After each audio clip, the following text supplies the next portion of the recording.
পড়বে যখন মালার চন্দন, ওই রাঙা চেলিয়ার ফুল রাখি বন্ধন।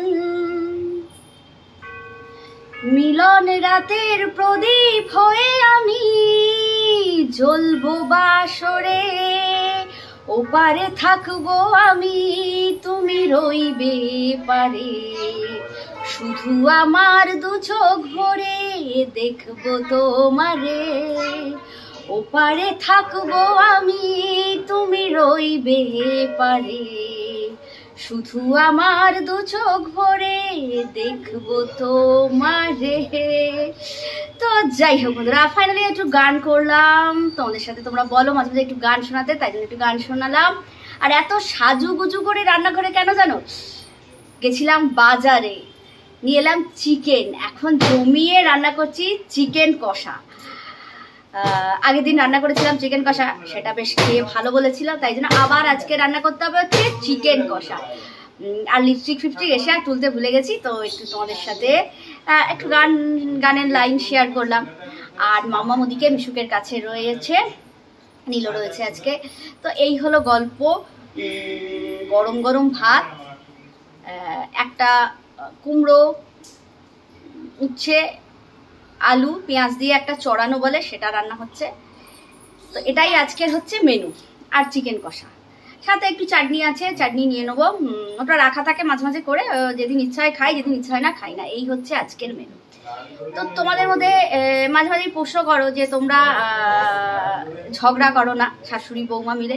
হ্যাঁ, ঝগড়া তো করি, তোমাদের আগের ব্লগেও বলেছিলাম যে ঝগড়া করি, বাট ঝগড়াটা অনেকক্ষণ স্থায়ী রাখি না।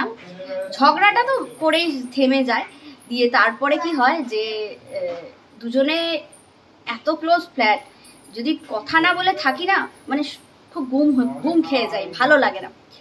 দিয়ে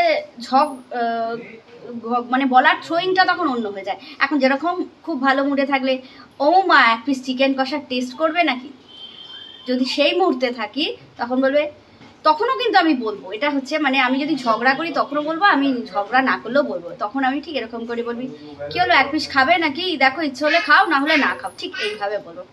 আর মামাও তখন ঠিক এরকম বলে, তো দয়া হলে দিবি। তো এখন তো সবই বৌমার দয়া, যদি দয়া হয় দিবি। বললাম বৌমার দয়া মানে তোমাকে যে ভালোবেসে দিচ্ছি সেইটা বলো। দিয়ে একটা দিয়ে ওই যে চিকেনটা খেতে যাবে, নয় আমি হেসে ফেলবো, নয় শাশুড়ি মা হেসে ফেলবে, এই চলে গল্প। সিরিয়াস ঝগড়া আগে অনেক হয়েছে। তো এই ভিডিওর পরিপ্রেক্ষিতে মানে আমরা দুজনে ঠিক করলাম যে একটু ভিডিও করব। ভিডিও করলে ওই ঝগড়া করার মতন সময় পাওয়া যাবে না। মানে তুমি যদি সারাদিন কোনো কাজে ব্যস্ত থাকো না, তুমি মানে কোনো প্রবলেম ভাবার, কোনো সমস্যা তোমার ধারে কাছে আসবে না কাজে ব্যস্ত থাকা। তো তখন চলো একটু ভিডিও করি। তো সেই অনুযায়ী এই ব্লগটা আরেকদিন অন্য ব্লগে আমি বলবো, মানে এই কথাটা যে কবে কিভাবে ভিডিও স্টার্ট করলাম। তো তার মধ্যেই কেটে যায়, এই হচ্ছে গল্প। তো যাই হোক, ফাইনালি গানটা কিরকম হলো তোমরা একটু কমেন্টস করে জানাও। এখন টাটা, পরের ব্লগে দেখবো যে শাশুড়িমাকে ডেকে আমি চিকেন কষা খাচ্ছি, কিরকম রান্না করেছি। এখন বাই।